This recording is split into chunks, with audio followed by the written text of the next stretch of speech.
सर्व मंगल मांगल्ये शिवे सर्वार्थ साधिके शरण्ये त्र्यंबके गौरी नारायणी नमस्तुते। चैत्र नवरात्र हे हिंदू पंचांगानुसार नवीन वर्षाची सुरुवात हे दर्शवत असतं। त्यामुळे या नवरात्रीला गुढीपाडव्यापासून सुरुवात होत असते। 30 मार्च आहे रविवार आणि याच दिवशी आहे गुढीपाडवा। तर चैत्र नवरात्र हे 30 तारीख म्हणजे रविवार ते 6 एप्रिल दुसरा रविवार म्हणजे 8 दिवसाचं हे चैत्र नवरात्र यावर्षी असणार आहे।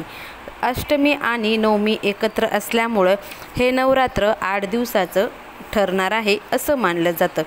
तर जसं शारदीय नवरात्र आहे ना, तसंच चैत्र नवरात्र पण आपण साजरं करतो।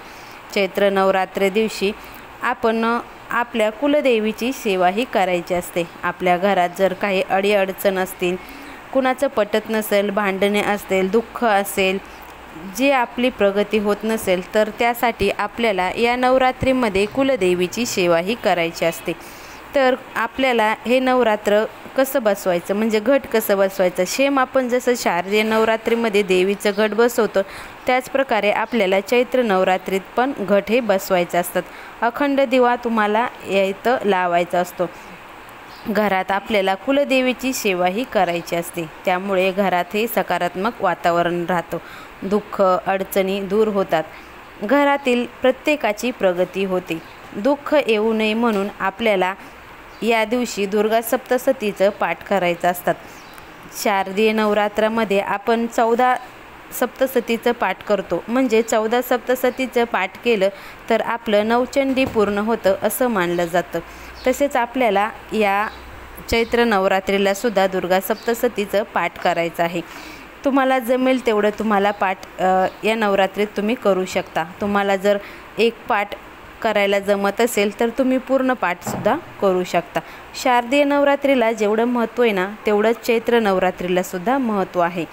तर पहिल्या दिवशी पाडवा आहे। 3.5 शुभ मुहूर्तापैकी एक मुहूर्त म्हणून पाडव्याकडे पाहिले जाते।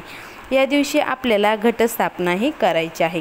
तुम्हाला जर घटस्थापना करायची नसेल तर तुम्ही इथं अखंड दिवासुद्धा लावू शकता। तर दिवा का लावायचा, तर आपल्या आयुष्यातील अंधार दूर होण्यासाठी आपण दिवा हा लावला पाहिजे। अंधार दूर होणे म्हणजे काय, तर आपल्या आयुष्यात ज्या काही अडीअडचणी दुःख असतात ते संपण्यासाठी आपल्याला दिवा हा लावला जातो। दिवा लावल्याने आपण जी काही सेवा करतो ती सेवा आपण अग्नीच्या साक्षाने करतो, म्हणून त्या सेवेचं फळ आपल्याला लवकर मिळतो, म्हणून आपण दिवा हा लावत असतो। गुढीपाडव्यापासून तुम्ही रामरक्षाही म्हणू शकता। रामरक्षा ही तुम्ही 1 ते 9 श्लोक आहेत तिथपर्यंत तुम्ही रामरक्षा म्हणू शकता। दिंडोरी प्रणित केंद्रामध्ये जेवढी रामरक्षा आहे 1 ते 11 किंवा 1 ते 9 असं काहीतरी श्लोक आहेत, तिथपर्यंतच आपल्याला रामरक्षा म्हणायची, संपूर्ण रामरक्षा ही म्हणायची नाही, हे लक्षात घ्या। तुम्ही रोज 1 टाईम रामरक्षाही म्हणू शकता।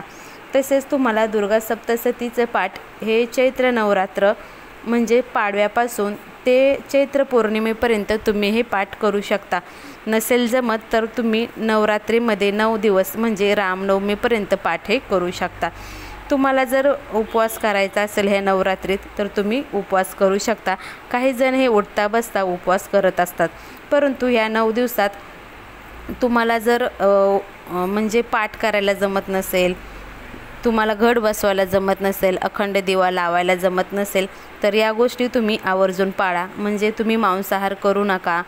व्रत जरी तुम्ही करत नसाल तरी मांसाहार तुम्ही करू नका। कुणाशी भांडणे करू नका। तुम्ही दिवसा झोपू नका। चांबड्याच्या ज्या काही वस्तू असतात ना त्याचा वापर तुम्ही करू नका। स्त्रियांचा अपमान करू नका, कारण स्त्रियांना साक्षात देवीचं रूप मानलं जातं। त्यामुळे तिच्याशी तुम्ही भांडणे खेळू नका, घरात वादविवाद करू नका। या गोष्टी तरी तुम्ही नक्कीच पाळण्याचा प्रयत्न हा करू शकता। नंतर आहे दान। दानाला खूप असं महत्त्व आहे।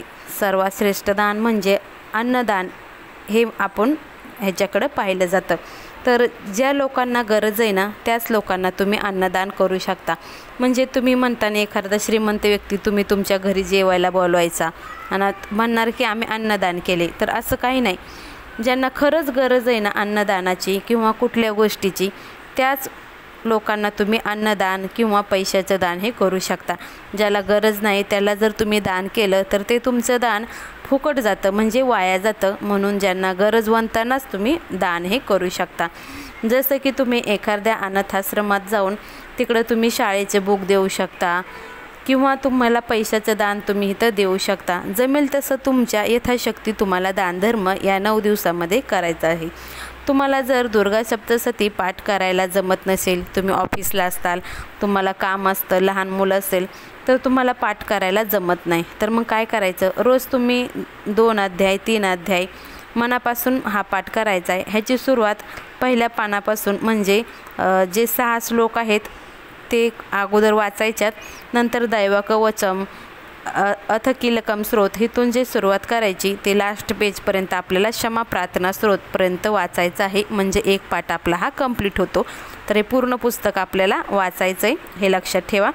म्हणजे एक पाठ आपल्याला हा पूर्ण होईल. तुम्हाला हे जरी करणं शक्य नसेल तर तुम्ही रोज निदान 11 वेळा तरी सिद्ध कुंचिका स्रोत पाठ करण्याचा प्रयत्न करा. कारण असं म्हणतात की सिद्ध कुंचिका स्रोताची पूर्ण फलश्रुती ही दुर्गा सप्तशतीचा पाठ आहे. त्यामुळे तुम्ही हे तरी करण्याचा नक्कीच प्रयत्न करा. ते जरी तुम्हाला जमत नसेल तर तुम्ही ओम माय रीम क्लीम चामुंडाय विचे ह्या मंत्राचा जप नक्कीच करा. हा कुलदेवीचा मंत्र आहे, त्यामुळे तुम्हाला जमेल ती सेवा या नवरात्रीमध्ये तुम्ही करा.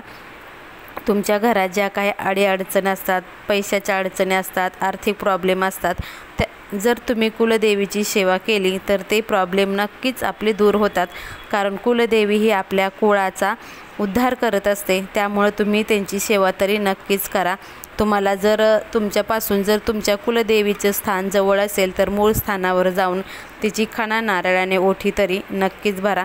हे ज्या काही छोट्या छोट्या गोष्टी असतात ना, त्या गोष्टी तुम्ही नक्कीच करण्याचा प्रयत्न करा आणि आपल्या कुलदेवीचा आशीर्वाद घेण्याचा पण प्रयत्न करा. अशा प्रकारे तुम्ही चैत्र नवरात्र हे साजरे करू शकता. चैत्र नवरात्रीत जेवढी जमेल तेवढी सेवा मनापासून नक्कीच करण्याचा प्रयत्न करा. श्री स्वामी समर्थ. श्री गुरुदेव दत्त.